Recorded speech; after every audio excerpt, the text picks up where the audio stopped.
Well, hello again, everybody. Welcome back into the Colored Gemstone Academy. I am your instructor, Paul Deasy, and this is my YouTube channel, Paul Deasy Gemstones.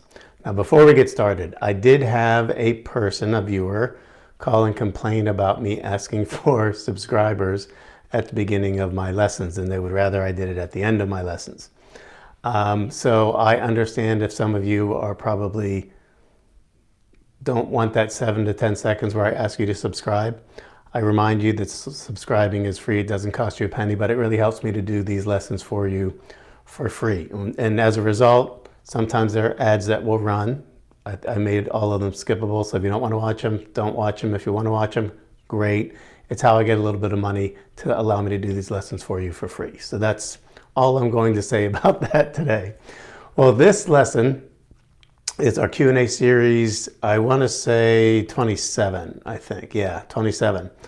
And we are still answering questions due to last week's lesson on what's your favorite gem. So a lot of I didn't get to a lot of your questions last week, so I'm going to try and zip through these, and then we'll get back to normal general questions next week. But for today, it's still all about what's your favorite gem and why. And as always, I look off to this side because I'm reading these from my computer. All right, our first question this week is from Aniz Al-Kudaihi. I hope I'm saying that correctly. And this was from What's Your Gem, which is episode 68. And he says, Persian turquoise and Yemeni agates. Why? Great demand that will hopefully guarantee decent value into the future. Heritage has it. They enjoy good properties. That's a great comment, and I hope I did say your name correctly. I think a lot of us can be drawn to gems that might have a tie to our roots or our ancestors. I can certainly relate to that when I was traveling in, probably back in 2003 or 2004. I was traveling to Ireland with Judy and the kids, and we stopped in an area where the Connemara marble is mined. So I always had a little bit of attraction to things that were Irish, like the Claddagh rings and the Connemara marble. So I can certainly understand that that would be a very important one to your heritage. And those are two great gemstones that you're talking about. Jane Smur from episode 68, What's Your Gem? Says, most definitely turquoise. I try to collect different mines, but my fave is Sleeping Beauty. Sounds silly, but I feel a connection to everyone who has touched it. I try to find vintage as well. Hopefully good spirits that have lent me a piece of their soul. By the way, is there some Sleeping Beauty with matrix, and does that affect the quality? As always, thanks, Paul. Well, there's a lot in your comment, Jane, and it's a great one. And it is interesting saying that everyone who's touched that stone might have an effect on that stone. And I once, not with Sleeping Beauty, but with Kingman, I was talking to Marty Colbaugh from Kingman, and he said at any piece that comes out of his mine might have been touched 500 times by different hands. So that's a really great comment. You said you feel a connection to those people. Now your question about is there any Sleeping Beauty that has matrix? The answer is yes. Just like any other turquoise mine, or any gem mine for that matter, there's going to be different grades, from a high gem grade to a medium grade to a poor grade. And yes, you can get matrix in Sleeping Beauty turquoise, but most of the people that are looking for turquoise, especially Sleeping Beauty, want that robin's egg blue, clean, without any matrix inclusions. Now, does it affect the quality? Maybe, depending on what the matrix is made out of, what that element is, it could affect the durability of the stone. But as far as the value, you're probably going to get your highest value for your Sleeping Beauty that has, no matrix. But Sleeping Beauty is not the most expensive turquoise anyway. You can find some black spiderweb vine matrix in a blue bird's eye or other type of turquoise that will dwarf the price, the value even of the famous Sleeping Beauty. Okay, so next on our list of what's your favorite gems and perhaps why is Rob Rabbit. And this is from episode 68, What's Your Gem? Says Australian chrysoprase. I joined a local lapidary club in my early 20s over 20 years ago. You're giving up your age now, Rob. That was where I fell in love with it in the rough, even more so after being cabbed, meaning polished. That was where the older club members would not share where they got it back then as a newbie and only sell nice rough pieces at high prices also. I eventually got some cheaper as I was starting to hear stories of clubs in Australia being blocked from collecting it from mine tailings, making it harder for international clubs to get their hands on. As a jeweler now, I've seen those prices increase even more, but not too crazily. To me, there's something very special about it, like the amazingly glowing newfound aquapraise. Chrysoprase will always remind me of my beginnings in the love of gemstones, so it is my favorite. All right, Rob, a great comment, and I'm not surprised that you're drawn to that gemstone. I've always loved the Australian chrysoprase. In fact, I think it's one of those really great finds that's underrated. And you're right, in the last couple of years, there was really a spike in the prices of the chrysoprase, especially for the high quality. And that, to me, that's kind of cyclical. Supply and demand always plays a part in that, but sometimes green, it's kind of as colors go in the fashion industry, the gemstone industry mimics that, and that's where you get the Pantone colors that they come out with every single year. But to me, the chrysoprase, to me, always looked like, if you got a good quality piece, it looked like an imperial jade. The same kind of translucent, the light would pass through it, no visible inclusions. In fact, a lot of people call it the Australian jade. Now, of course, that's a misnomer. It's not jade, it is chrysoprase. But I agree with you, it's a phenomenal, beautiful gemstone that everybody should add to their collection. So great comment again, Rob. This comes from Glenna Oro, one of our longtime viewers. She's from middle of the state of Florida, over there in our Orlando side. She says, another great episode, and now you've got me thinking about your question. I'm finding it difficult to answer because I love all gemstones, and when I was a child, the more sparkle, the more I loved the jewelry. I used to go to a store called Tops, an equivalent of maybe a Target today, and I would scan the jewelry, and my dad would usually buy me something.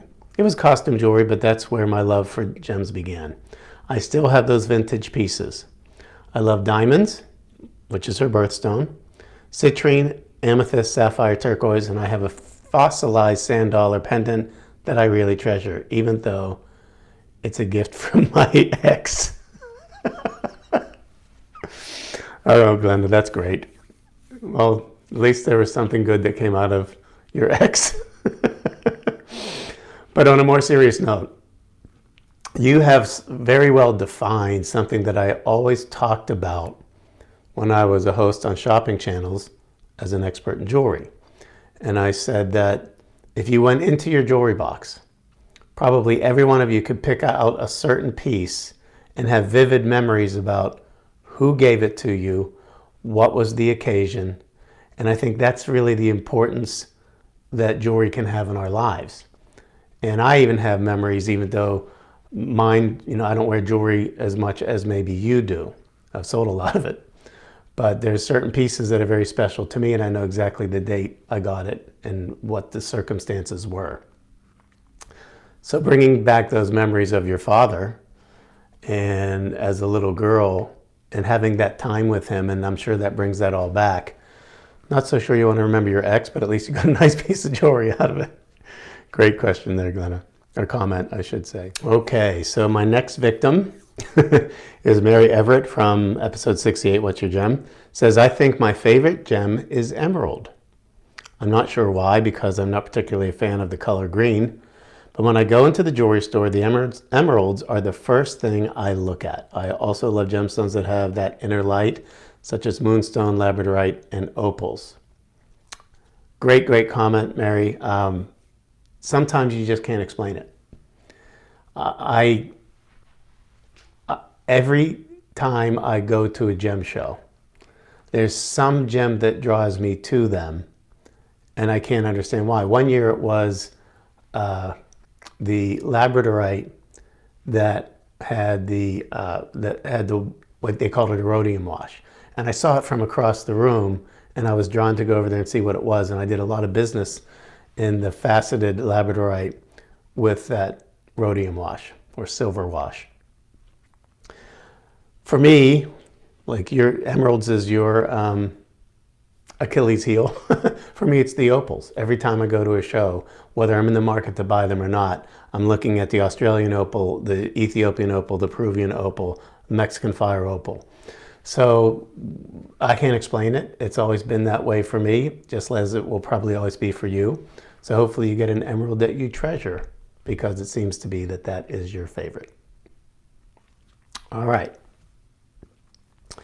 Next up, we have Andrea H. And she says, talking about her favorite gem, says, I love looking at very rare gemstones, museum class stones. But with this question, I'm divided. There are gems like azurite that come straight from the earth. The geode is incredible in color and could be my number one. Then there are gems that need to be processed, faceted, and polished, and their true beauty comes out, like labradorite, with brilliant blue color, not just flash. Too many variables to say just one. All right, I agree with you. That's really what this exercise of this lesson was all about. Obviously, I can't limit myself to just one gem. I have a lot of favorites, and a lot of you know some of my favorites, but you don't know what it is that draws you to one versus the other. And I love your analogy that sometimes just looking at something in the rough, you can tell exactly what it is and you think it's beautiful. Other times, we need to do a little processing to see how good that sapphire is, or faceting a tanzanite in the proper way to show the most advantageous color of that stone. So we don't know what draws us to them, but I agree with both of your statements. You like the things that are beautiful in the rough, and then you love the things that need a little nudge to bring out their inner beauty. But a great question nonetheless. Next we have Carol Woolen, and she says, I would have a hard time picking just one gemstone that started my love for them. I would say I always wanted that fairy tale engagement diamond, but colored stones are just as beautiful to me. Apatite, labradorite are a favorite right now, but that might change tomorrow. I do favor the gorgeous blue topaz that is found only in Mason, Texas. It has such a beautiful color, and I saw a huge stone that the owner had in his safe. It was cut and polished about the size of a 5-year-old's fist. I love most of them. All right, great question, because I know that you're all thinking, what is my favorite? And your mind goes in many directions. And I agree, it's very tough to whittle it down to one. You're allowed to have several favorites of gemstones, but really great. Now you're making me think, Carol, so another great question. So today might be one favorite. Tomorrow could be completely different. Okay, Penny M says, Paul, I love this class. I'm loving reading everyone's ideas on their favorite gemstones. I've been away, but I am back to your wonderful class. Had I been introduced to chalcedony, holy chalcedony, I would have never purchased diamonds. So I'm doing my best to catch up. I love turquoise because I struggled to make my love for Sleeping Beauty turquoise inclusive to the matrix turquoise. Through you, I've learned to accept turquoise in her many faces. Bravo. I love the many colors of Amazonite. I say Amazonite, some say Amazonite. I feel her friendship and a gentle hand holding when I need support. And of course, I do love jade. I've packed my diamonds away since coming upon you and the enormous pleasure I experienced with the many gems from Mother Earth. Thank you for asking this question. You're such an inspiration to me and clearly to many. Have a terrific rest of your week. See you tomorrow. Boy, so much to love about your comment, and I'm humbled by your love of the classes. I really do appreciate it. But I love that you're starting to branch out. Yes, Sleeping Beauty is something that is spectacular, but those number 8s with the spiderweb matrix in the honey color, Royston turquoise, beautiful material, and so expanding your horizons. But you bring up something very important about the diamonds. And I think that it's, once you get into the gem business, you start to learn that diamonds aren't really that rare. Now, don't get me wrong, a D-color flawless diamond is very, very rare. Fancy colored diamonds can be very, very rare. But they are really productively mined, and they're one of the only gemstones that are completely productively mined. But there's so many interesting things about the color gemstones. Color, color, color, color. I just love them all. But thank you so much for your comment, and indeed, I'll see you at the next lesson. I'll make that the last question.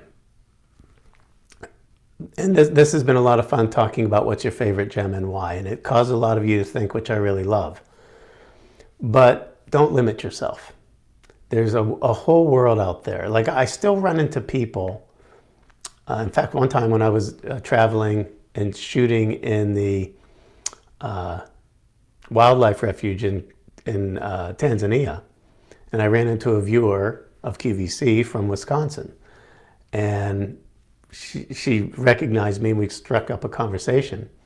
And I said, "Are you going to get tanzanite while you're here?" She says, "I'm going to get my first ever gem that isn't a precious gem." Because people think about the precious gemstones, the so-called rubies, emeralds, sapphires, diamonds, and they're called the precious gems. Believe me, tanzanite is a precious gem in my mind. In fact, all of them are. But there's still a lot of people that only think of those 4 gemstones as being worthy of owning. And I'll give you this analogy as I close this lesson. Could you imagine going through life only having 4 choices of what to eat for the rest of your life? That certainly would be a very boring existence. That's what I love about the gemstones. There are literally hundreds, if not thousands, of different varieties of minerals that could be enriching your life. Well, that's going to end this lesson. Next week, our Q&A will get back to normal, meaning I'll be answering questions and comments from various lessons, because people watch them at various times. They don't watch them all in a row.